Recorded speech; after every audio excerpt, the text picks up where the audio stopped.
Kung panahon na gani sa kalagkalag, kasagaran nato nga mahunahunaan, mao nga kini ang panahon aron maghisgot og mga ungo-ungo.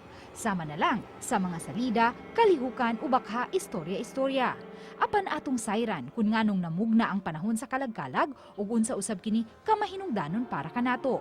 Atong hinabiun karon si Monsignor Joseph Tan. Makauban ta karong buntaga liaison officer sa Archdiocese of Cebu, Monsignor Joseph Tan. Maayong buntag, Monsignor Tan. Welcome sa GMA Regional TV Live. Kumusta ka karong buntaga, Mons? Maayong buntag sa tanan nga nagsunod ka nato sa programming sa GMA. Maayong buntag kaninyong tanan ug hinaut-unta nga naamong tanan sa maayong panglawas. Good morning ug salamat sa pagdapit kanako nini atong morning show sa GMA. Salamat, Mons, for joining us this morning para sa kasayuran sa atong viewers. Unsa may sinugdanan ining atong pagtimaan sa All Saints ug All Souls Day, Monsignor? Ang first recorded celebration of All Saints Day dates back to the year at least 609, 7th century. It was occasioned when ang Santo Papa atong panahona, si Pope Boniface IV, ni pabalhin sa mga kabukugan sa mga martir nga dito nga napundok sa katakumba, sa catacombs, katong underground cemetery, ug iyang gitagaan og pasidungog ang kining remains sa mga balaan ng mga Kristiyanos nga niula silang kinabuhi panahon sa persecution sa Christian faith. Pinaagi siyang pagbalhin sa ilang mga remains, sa ilang mga kabukugan ug mga abo sa usa ka nindot kayo nga templo nga kanhiay pagano, no? Kini mao ang gitawag og pantheon. Now, pantheon, meaning it is a temple in the pagan times dedicated to all gods. That collective celebration sa tanang sa mga tao nga gituhuan nga balaan o kinabuhi kay nahimo silang saksi pinagi silang kamatayon ng Kristo actually marked the beginning of what is now the present day All Souls Day. But it was celebrated on a May 13 nga mo'y pagbalhin niadto sa mga kabukugan. Later, usa ka laing Santo Papa, si Pope Gregory III, sometime in the middle or the early part of the year 700, years after, naghimo og usa ka kapilya, usa ka simbahan dito sa Roma dedicated to all the saints, and that was when from then on, from May 13 nabalhin to November 1 ang celebration. Monsignor, sa unsang pamaagi ta hustong makaobserbar sa Todos los Santos ug adlaw sa mga kalag? Well, dunay iya sa simbahan nga pamaagi, doon na po iya nga bunga sa atong kultura, no, isip Pilipino. Sa simbahan nga dapit, ang gipangayo ra gyud is ampo para sa mga ampo sa pagsangkit sa panabang sa mga santos nga kita unta magrasyahan nga maipon nila ug madamlag.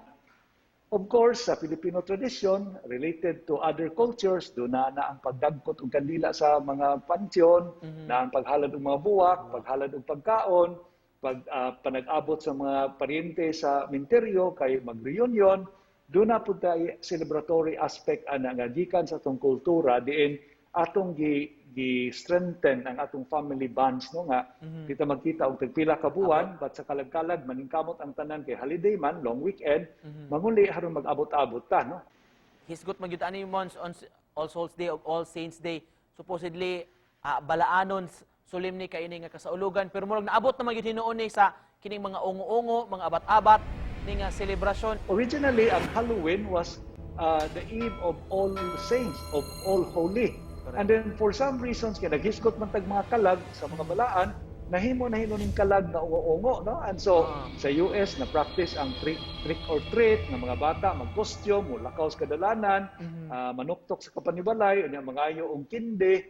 So naabot ang secular practice nga nitabon sa original nga Christian signification. Monsignor, mulakbit lang ko gamay, nakisgot tumili mga hadlok-hadlok Mons.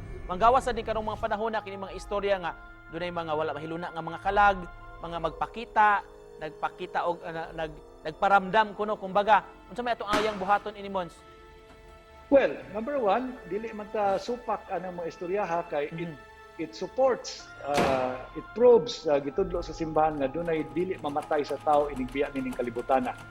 Nga bisan ang iyang lawas na dugta sa lubnganan, ang iyang kalag mupadayon, no?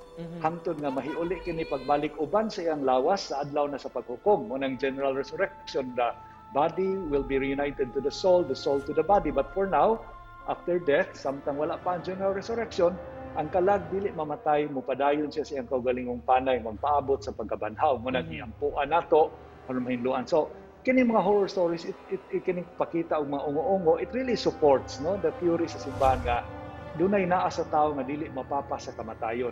Alright, in closing, Monsignor, mensahe nimo sa mga nagtan-aw nato ning Todos los Santos o adlaw sa mga minatay.